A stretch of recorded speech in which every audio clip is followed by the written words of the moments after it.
માળિયાટીનામાં શ્રાવણ મહિનાના પ્રથમ દિવસે અને પ્રથમ સોમવારે માળેશ્વર મંદિર, રુદ્રેશ્વર મંદિર, રામેશ્વર મંદિર, સિદ્ધેશ્વર મંદિર સહિતના તમામ શિવાલયોમાં શિવભક્તોની ભીડ। માળિયા તાલુકાના સમાચાર જોવા માટે અમારી ચેનલને લાઇક, શેર અને સબસ્ક્રાઇબ કરો।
સ્વામિનારાયણ ભગવાન માળિયા સ્વામિનારાયણ મંદિરમાં સિદ્ધેશ્વર મહાદેવ પધારેલા છે।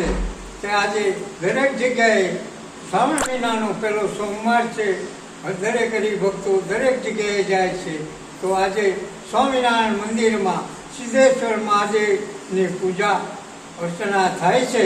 માટે દર્શનનો લાભ લેવા માટે સૌ પધારજો। બોલો માળેશ્વર મહાદેવ કી જય। આજ શ્રાવણ માસની શરૂઆત થઈ છે, તો સર્વે ભક્તો જનો માળેશ્વર મહાદેવ મંદિરે પોતાની ભક્તિ કરવા અને દૂધ તથા જળ ચડાવવા, બીજપત્ર ચડાવી અને પોતાની ભાવ ભક્તિ પ્રગટ કરીને ભગવાન શિવને પ્રગટ કરે છે। તો આ રીતના આખા માળિયામાં માળેશ્વર મહાદેવ મંદિર, રામેશ્વર મહાદેવ મંદિર, સિદ્ધેશ્વર મહાદેવ મંદિર તથા રુદ્રેશ્વર મહાદેવ મંદિરે ભક્તો ઉમટી પડ્યા છે અને મહાદેવને આરાધનામાં ખૂબ જ પ્રગટ કરે છે। હર હર મહાદેવ।